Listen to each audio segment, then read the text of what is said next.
আসসালামু আলাইকুম প্রিয় দর্শক সবাই কেমন আছেন। চলে আসলাম গুরুত্বপূর্ণ আবহাওয়ার আপডেট নিয়ে। আগামীকাল 11 মার্চ মঙ্গলবার আগামী 24 থেকে 48 ঘন্টায় রাজধানী ঢাকা বিভাগ থেকে শুরু করে দেশের উত্তরাঞ্চল, দক্ষিণাঞ্চল, ভারতের পশ্চিমবঙ্গ সহ উত্তরবঙ্গ, আসাম, ত্রিপুরা এবং বাংলাদেশের 64 জেলার মধ্যে কোন কোন জেলাগুলোর উপর ভারী থেকে অতি ভারী ঝড় বৃষ্টিপাতের সম্ভাবনা রয়েছে তা জানিয়ে দেব। পাশাপাশি পরবর্তী 7 দিনের মধ্যে কোন কোন জেলাগুলোর উপর ভারী বৃষ্টিপাতের সম্ভাবনা রয়েছে তা জানাবো।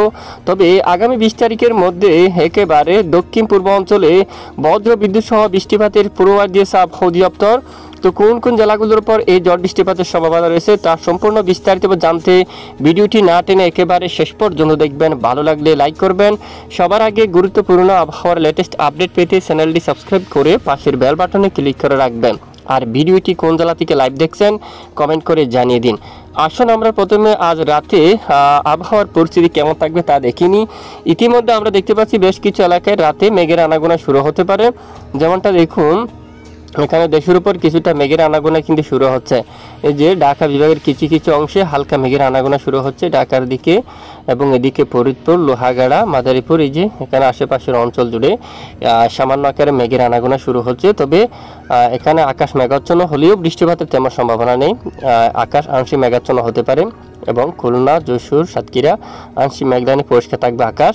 এবং দেখুন এখানে পশ্চিমবঙ্গ থেকে ধীরে ধীরে কিছুটা মেঘ বাংলাদেশের দিকে কিন্তু আসছে। হালকা মূলত আংশিক আকাশ মেঘাচ্ছন্ন হতে পারে। আপাতত বৃষ্টিপাতের কোনো ধরনের সম্ভাবনা নেই রাতে। এবং উত্তরাঞ্চলের রংপুর, ময়মনসিংহ আকাশ পরিষ্কার থাকতে পারে এবং সিলেট বিভাগের দিকে আকাশ পরিষ্কার থাকতে পারে। একেবারে দেখুন শিলংয়ের দিকে সামান্য মেঘলা থাকবে আকাশ। ঢাকা বিভাগের কিছু কিছু অঞ্চলে আকাশ মেঘাচ্ছন্ন থাকবে। বরিশাল, খুলনা আংশিক মেঘলা আকাশ পরিষ্কার থাকবে এবং চট্টগ্রাম বিভাগের উপর আকাশ একেবারে পরিষ্কার থাকবে। কোনো ধরনের মেঘাচ্ছন্ন আকাশ থাকার সম্ভাবনা একেবারে নেই। আর বঙ্গোপসাগরের দিকে দেখুন এখানে বঙ্গোপসাগর একেবারে স্বাভাবিক। তবে দক্ষিণ বঙ্গোপসাগরের পরিস্থিতি কিছুটা খারাপ রয়েছে, যেহেতু একটি ঘূর্ণাবর্ত কিন্তু দক্ষিণ বঙ্গোপসাগর অবস্থান করছে। এই ঘূর্ণাবর্তর ফলে ব্যাপক আকারে মেঘমালা সৃষ্টি হচ্ছে দক্ষিণ বঙ্গোপসাগরে এবং সমস্ত মেঘ ধীরে ধীরে উত্তর পশ্চিম দিকে অগ্রসর হচ্ছে দেখুন।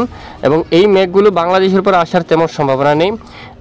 এই যে এই ঘূর্ণাবর্ত নিম্নচাপটি একেবারে এখানে দক্ষিণ ভারতের উপকূলীয় অঞ্চলে কিন্তু তাণ্ডব চালাবে। এখানে আগামী 24 থেকে 48 ঘন্টায় মাঝারি থেকে ভারী বৃষ্টিপাতের কিন্তু সম্ভাবনা কিন্তু দেখা যাচ্ছে। আপাতত বাংলাদেশের আকাশ আংশিক মেঘলা নিয়ে একেবারে পরিষ্কার থাকার সম্ভাবনা রয়েছে। আসুন এইবার জেনে নিই আগামী 24 ঘন্টার আবহাওয়া কেমন থাকবে। আগামীকাল মঙ্গলবার 11 মার্চের আপডেট আমরা যাচ্ছি। প্রথমে যদি আমরা একটু দেখুন ভোর সকাল থেকে শুরু করে একেবারে সারাদিনে যদি আমরা একটু লাইভ ট্রেক করি আকাশ পরিষ্কার থাকবে। শুধু শিলং, গুয়াহাটি উত্তরে সামান্য মেঘলা থাকবে আকাশ, সামান্য যে একেবারে আংশিক মেঘাচ্ছন্ন। এবং ঢাকা বিভাগ থেকে শুরু করে রাজশাহী, রংপুর সকল জেলার আকাশ পরিষ্কার থাকতে পারে। বিকেল নাগাদ সামান্য মেঘের আনাগোনা শুরু হতে পারে। আজকের মতো বুধবার 12 মার্চ বুধবার দিনও আমরা দেখতে পাচ্ছি দেশের বেশিরভাগ এলাকায় আকাশ পরিষ্কার। দেখুন একেবারে দেশের কোথাও বৃষ্টিপাত হওয়ার আভাস কিন্তু নেই। একেবারে সকাল থেকে দেখুন রাত পর্যন্ত একেবারে পরিষ্কার আকাশ থাকবে। তবে একেবারে উত্তরবঙ্গে দেখুন এখানে আলিপুর দুয়ারের দিকে, ধূপগুড়ি উত্তর দিকে এই এলাকার দিকে কিন্তু জায়গা নেই। এখানে ব্যাপক বজ্রসহ বৃষ্টিপাত থাকবে। তবে এটি কিন্তু একেবারে আমাদের দেশের বাইরে। তারপর এখানে গোলাপাড়া এই এলাকায় কিন্তু বৃষ্টিপাতের সম্ভাবনা থাকবে, যা একেবারে দেশের বাইরে। গুয়াহাটি, হোজাই এই এলাকায়। তবে এই যে দেশের উত্তরাঞ্চলে কিন্তু আমাদের এই যে বাংলাদেশের উত্তরাঞ্চলে বৃষ্টিপাতের সম্ভাবনা নেই। এদিকে দেখুন ত্রিপুরা সহ সিলেট বিভাগের কিছু কিছু এলাকায় সামান্য মেঘের আনাগোনা শুরু হতে পারে। 13 তারিখ নাগাদ আংশিক মেঘাচ্ছন্ন হবে এবং 14 তারিখ নাগাদও আংশিক আকাশ মেঘাচ্ছন্ন হবে। তবে 14 তারিখ আবহাওয়ার কিছুটা পরিবর্তন লক্ষ্য করা যেতে পারে। এখানে দেখুন সমুদ্র থেকে দক্ষিণা কিন্তু বাতাস কিন্তু প্রবেশ করছে। একেবারে দেখুন সরাসরি উত্তরাঞ্চলে গিয়ে এখানে সিলেট বিভাগের উপর বজ্রবাহী মেঘ সৃষ্টি হতে পারে। মৌলভীবাজার এলাকায় বা কিশোরগঞ্জ, মাদাম, বিশ্বনাথপুর এখানে বিভিন্ন এলাকায় মেঘ তৈরি হয়ে বজ্র বিদ্যুৎ সহ বৃষ্টিপাতের সম্ভাবনা থাকবে। এখানে জগন্নাথপুর, বালাগঞ্জ, কুলাউড়া, মৌলভীবাজার, বালাগঞ্জ, হবিগঞ্জ, কামালগঞ্জ, ইটনা, কেন্দুয়া এখানে বিভিন্ন এলাকায় বজ্রবাহী মেঘ তৈরি হয়ে বিক্ষিপ্ত বজ্র বিদ্যুৎ সহ বৃষ্টিপাত থাকার সম্ভাবনা থাকবে। পাশাপাশি সিলেট এবং এদিকে চরকায়, জাকিগঞ্জ এবং শিলচর এবং জাইন্তিয়াপুর, কাদ্দুম এই এলাকায় প্রচণ্ড আকার বজ্র বিদ্যুৎ সহ বৃষ্টিপাতের সম্ভাবনা থাকবে। এদিকে যদি আমরা একটু দেখি, তবে এখানে দেখুন পশ্চিমবঙ্গ সহ এখানে বেশ কিছু এলাকায় আকাশ পরিষ্কার থাকবে। রংপুর, আকাশ পরিষ্কার থাকতে পারে। তারপর এদিকে দেখুন গুড়ারঘাট, রাজীবপুর, তারপর এদিকে এখানে দিনাজপুর, ঠাকুরগাঁও থেকে শুরু করে পঞ্চগড় সকল জায়গায় আকাশ কিন্তু একেবারে পরিষ্কার থাকার সম্ভাবনা রয়েছে। এখানে খুলনা, তারপর বরিশাল আকাশ পরিষ্কার থাকতে পারে। চট্টগ্রাম বিভাগের উপর মেঘের আনাগোনা শুরু হতে পারে তখন। এখানে বেশ কিছু এলাকায় প্রচণ্ড আকারে মেঘের আনাগোনা শুরু হতে পারে। টেকনাফের দিকে আকাশ মেঘাচ্ছন্ন হতে পারে।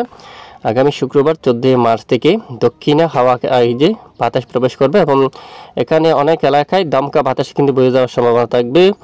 বরিশাল, পিরোজপুর, মঠবাড়িয়া, কলাপাড়া, লালমোহন, মতিরহাট, সেনবাগ, ফরিদগঞ্জ, কুমিল্লা সহ আশেপাশের অনেক এলাকায় দমকা হাওয়া আকারে বাতাস বয়ে যাওয়ার সম্ভাবনা থাকবে এবং এদিকে এলাকায় কিশোরগঞ্জ, মাদান, মৌলভীবাজার এখানে কিন্তু দমকা বাতাস বয়ে যাওয়ার সম্ভাবনা কিন্তু রয়েছে। তো দেখুন এটি কিন্তু আগামী 14 তারিখ থেকে এবং 15 তারিখ শনিবার নাগাদে যদি আমরা একটু যাই, দেখুন শনিবার 15 তারিখ নাগাদও আকাশ প্রচ্ছন্ন মেঘাচ্ছন্ন হতে পারে। খুলনা, এখানে বরিশাল, ঢাকা বিভাগের উপর দিয়েও কিন্তু আকাশ মেঘাচ্ছন্ন হবে। কুমিল্লা, চট্টগ্রাম, তারপর এদিকে সিলেট বিভাগের সকল জেলায় কিন্তু আকাশ একেবারে প্রচ্ছন্ন মেঘলা, সঙ্গে একেবারে বিক্ষিপ্ত বজ্র বিদ্যুৎ সহ ভারী বৃষ্টিপাতের সম্ভাবনা কিন্তু থাকবে।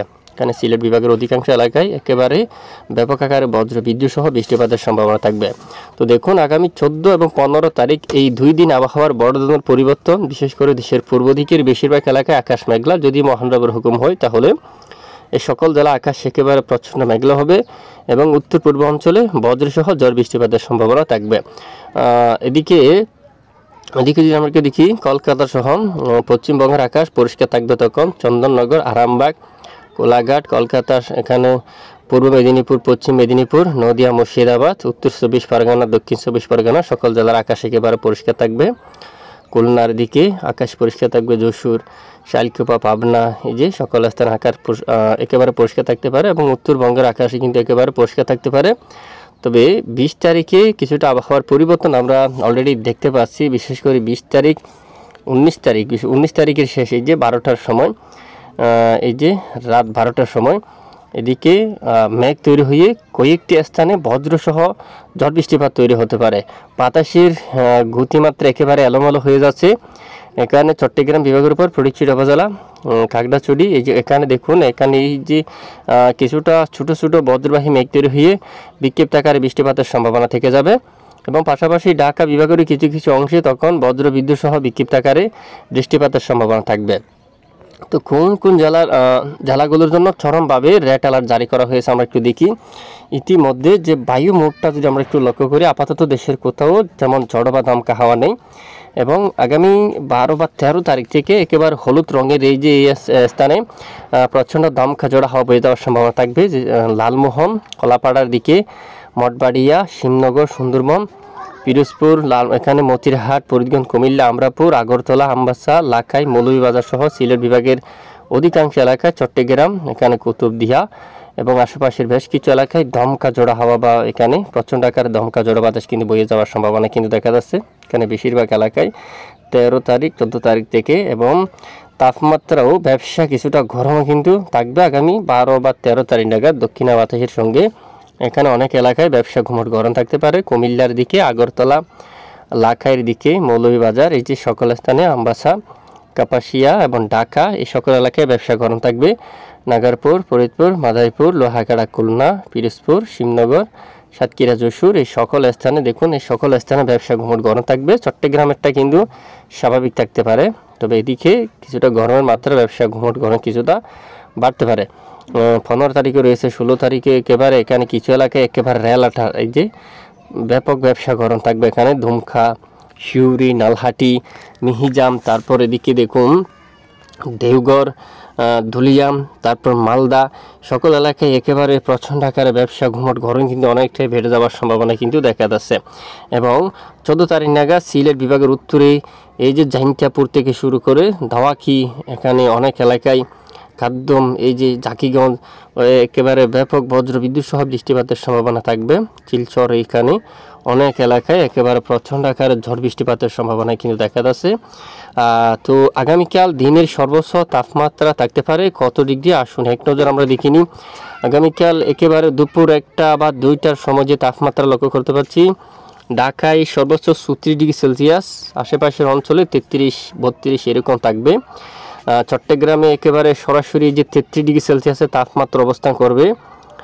টেকনাফ সহ এই সকল স্থানে 31-এ তাপমাত্রা, পাহাড়ি এলাকায় 32 থেকে 33-এ তাপমাত্রা থাকার সম্ভাবনা। বরিশালে 32 থাকতে পারে বা 33, আর খুলনায় 34, কিছু স্থানে একেবারে 25 ডিগ্রি সেলসিয়াস পর্যন্ত তাপমাত্রা কিন্তু খুলনা বিভাগের উপর দেখা যাচ্ছে। দেখুন পশ্চিমবঙ্গে 34 এবং খড়গপুর 35, এখানে ঝাড়গ্রাম, ঝাড়খণ্ড এখানে কিন্তু 34 এরকম। আর বাংলাদেশের রাজশাহীতে একটু কম 30-এ থাকবে, রংপুরে 31, ময়মনসিংহ 32 এবং সিলেটের উপরে কিন্তু 32 ডিগ্রি সেলসিয়াসের করে সর্বোচ্চ তাপমাত্রা থাকার সম্ভাবনা কিন্তু দেখা যাচ্ছে। তো ইতিমধ্যে বঙ্গোপসাগর স্বাভাবিক, তবে দক্ষিণ বঙ্গোপসাগর কিছুটা উত্তাল থাকবে। তো এই হচ্ছে আজকের আপডেট। এতক্ষণ আমাদের সঙ্গে থাকার জন্য অসংখ্য ধন্যবাদ।